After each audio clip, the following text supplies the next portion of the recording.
전공은 정치외교 전공했어요. 그리고 직업은 지금 JH 컨설팅이라고 되어 있는데 그게 일반 컨설팅이 아니라 그게 이제 산업 쪽에 이제 조선 해양 쪽으로 그 배를 검사하고 하는 그런 그 기술 자문을 하는 겁니다. 제가 또뭐 시민사회단체 활동을 하고 이러다 보니까 이것저것 다양하게 건드리게 됐었는데 그때 이제 그 영국에서 주관하는 무슨 산업 안전에 관련된 자격증이 있거든요. 그거를 따놓으니까 이제 배를 만들 때나 이런 걸 보면 저 같은 경우는 이제 울산 동구에 사니까 거기 현대중공업이 아무래도 가까이 있거든요. 그러니까 이제 노동자들하고 또 이렇게 이제 좀 실질적으로 알아야 되니까 그걸 공부해서 그 관련된 일도 좀 했었고요. 그러다 보니까 이제 직업이 그래 돼 있고 그전에는 우리 정책래 의원이나 우리 정호주 의원님 좀 학원을 했었어요. 영어학원. 거기서? 예, 울산에서 했었죠. 그러니까 울산에 내려가기 전에는 제가 그 자기소개서에도 써놨지만 노사모로 시작을 해서 활동을 하다가 그 국민의힘이라고 그 단체를 했는데 그때 이제 정책래 의원이 대표였고 이상호 제가 처음에는 이게 좀 굴곡이 있습니다. 처음에는 제가 그 정청래 의원하고 같이 일을 할 때 이 선거법 개정 10만 명 서명 운동을 했었거든요.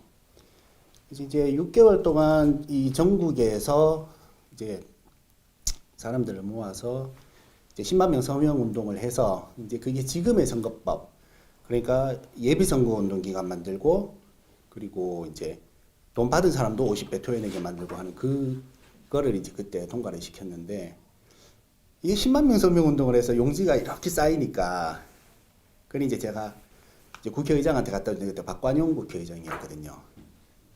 근데 비서 둘이 와서 이제 그걸 받아가지고 가는데 딸 시집 보내는 느낌이에요. 내가 저걸 받으려고 6개월 동안 얼굴 시꺼멓게 타가면서 고생을 했는데 저 가져가서 아무것도 안 하면은 아무것도 아닌 게 되고 이 제도권 안에 들어와서 하면 이게 빠르구나. 근데 이제 정치권에서 그런 일을 안 하니까 시민단체가 이렇게 개고생을 하네. 그런 생각이 하나가 있었고 그게 경상도는 의원님 생각하고 좀 많이 달라요. 그러니까 예를 들어서 예전에 제가 노무현 한 표 부탁드립니다 하면 얼굴에 침 뱉고 가는 사람도 있었거든요. 그리고 실제로 거기서 자영업을 하고 있으면 제가 어쩔 수 없이 난 민주당이다. 왜냐면 선거 때 되면 제가 마이크 붙잡고 나가야 되니까. 그러니까 저 사람 민주당 선거운동 하던데? 저 사람 문재인 저번에 나왔을 때 마이크 붙잡고 하루 종일 댕기던데? 그래서 사실 지역에서 꾸준히 활동을 하고 저희가 당원 배가 운동을 하려고 하면 한겨울에 나가서 3시간, 4시간 해도 뭐 1명, 2명 그런 측면도 있는데 모르겠습니다. 이게 뭐 크게 조직이라고 할 거는 없는데 저 같은 경우는 그런 건 있는 것 같아요. 그래도 제가 이제 청년 시절부터 계속 이렇게 오면서 적어도 어떤 자기의 욕심으로 이렇게 뭐 이랬다가 저랬다가 그렇게는 안 했거든요. 그래서 이제 제가 지방선거 때도 지방선거 때 사실은 구청장 선거에 나갔었어요. 그래서 이제 최종 경선 이렇게 올라갔었는데 그때 그 선거관리위원장이 좀 야유를 부려가지고 선거 관리를 해야 되는데 선거에 개입해서 좀 이렇게 하고 해서 이제 좀 지방선거가 좀 엉망이 될 그런 상황이었거든요. 그때 저 딴지일보 쪽으로 원래 제가 그 서울의 소리 백은종님 있잖아요. 그 옛날에 분신하셨을 때 제가 옆에서 그분 생명을 구해서 이렇게 병원에 모시고 갔거든요. 그분이 노무현 대통령 탄핵할 때 여의도에서 분신을 하셨어요. 그때 그 제 옆에 있던 사람 그 정청래 의원 지하실에 있는 그 패딩을 입고 왔거든요. 그래가지고 그거 얼른 벗겨서 이제 불을 끄고 이제 병원에 모시고 가서 그때 이제 노모가 되게 좀 건강이 안 좋으셔서 잘못하면 이 소식이 알려지면 큰일 난다 이래서 제가 그 한 달 반을 집회하고 왔다 갔다 하면서 이제 병간호를 하고 그랬어요. 그래서 그 백은종님이 제 후원회장 하고 계신데 그래서 이제 그 방송에서 이제 여러 번 얘기를 좀 하셨고 제가 이번에 출판 기념회 할 때는 또 울산까지 오셔서 방송하셨고, 예, 그렇게 얘기를 하시죠. 그리고 저기 또 그 왜 일본 불매하면 왜 빠마 그 해준다는 그 권경화 원장님 있잖아요. 그분이 또 제 되게 열렬한 팬이시라서 제가 고등학교 1학년 때 저희 현대중공업에서 이제 처음 노조를 만들려고 하면서 이제 그 노사쟁의가 있었거든요.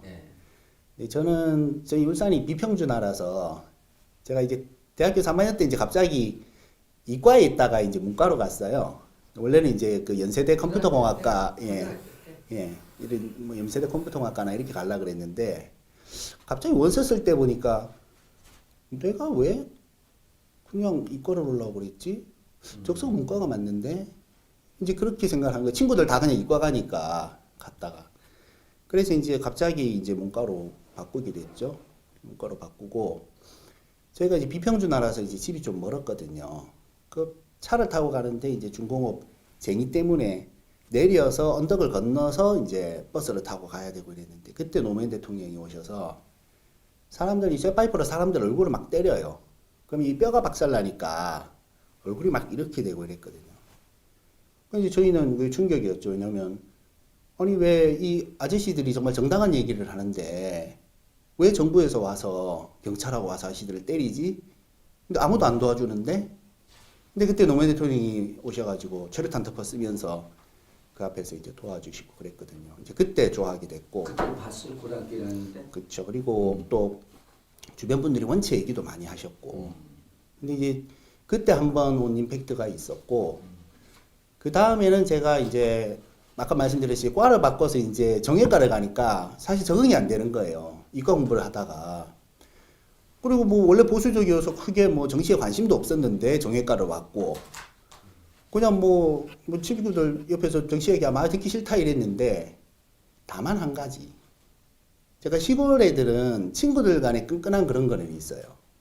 그러니까 서울 친구들이 다 좋고 착한데 좀 그런 친구 간의 의리 이런 거는 약간 약하더라고요.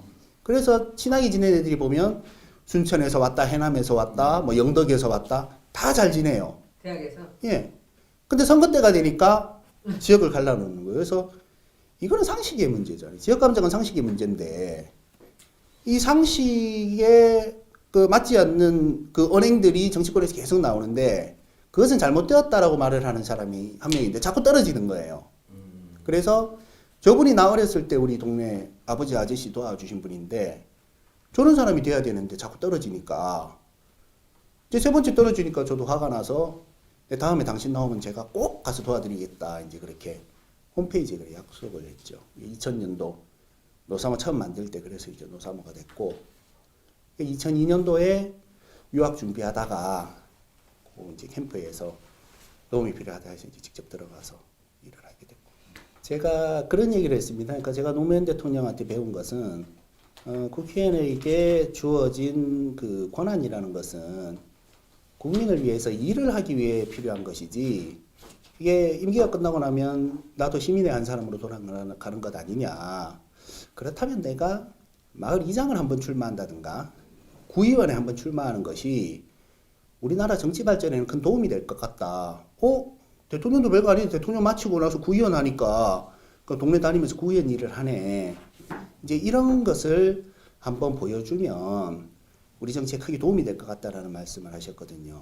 그래서 대서가 문제지 지금 그만둔 때 물어본 건 아니잖아요. 제가 지금 그러니까 저는 그런 마음으로 국회의원을 하고 싶은데 제가 국회의원이 되어야 되겠다라고 결심한 것은 아까도 말씀드렸지만 하고 싶은 일이 많아요. 제가 사실은 그 의원님 쪽으로도 그런 거를 얘기를 했었거든요. 지금 보면은 집에 장애아가 있는 경우에 장애아가 있는데 집이 어려워요. 생활보호 대상자가 되고 싶은데 집에 15년 된 소나타가 있어요. 2000cc 500만 원짜리 2000cc이기 때문에 생활보호 대상자가 안 되는 거예요. 그게 법이 옛날에 만들어져서 그때는 cc 개념으로 갔거든요. 가액으로 간 게 아니라. 아무도 안 고쳐 그 법을? 그래서 그거를 고쳐달라고 제가 청원을 하고 했는데 안 되더라고요. 저도 제가 거기에 보시면은 예전에 했던 일 중에 하나가 그 박원순 시장이 그때 낙선운동을 했지 않습니까? 근데 낙선운동은 시민단체에서 이제 정해준 것이었죠. 이 사람 낙선시켜야 돼라고. 그래서 저는 그것이 그 지금의 사회에는 맞지 않다라고 생각을 해서 우리가 그때 유권자 정보 공개 운동을 했거든요. 이 사람들에 대한 정보를 제공을 해서 유권자들이 판단하도록 하자. 그래서 그거를 하기 위해서 조선일보, 동아일보, 중앙일보 등등의 모든 대한민국 신문의 그 기사를 조사를 해서 20년간 모든 국회의원들의 행적과 발언을 조사를 했어요. 그래서 그걸 가지고 질문을 꾸려냈죠. 질문을 20개 정도를 만드는데 예를 들어 서청원 의원 같은 경우는 기사가 4만 건이 나오더라고요. 그걸 추려서 의미 있는 것들을 만들어서 왜 여기에 10억 이렇게 예전에 기업으로부터 돈을 받았는데 왜 이렇게 됐냐. 이제 그런 것을 제가 처음부터 끝까지 했거든요.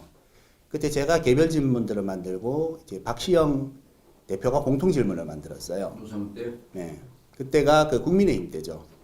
그래서 그게 그때 백분 토론에 2번 나오고 그 백인 토론에서도 한번 다루고 이랬는데 저는 실무적으로는 모르겠습니다. 그게 없다.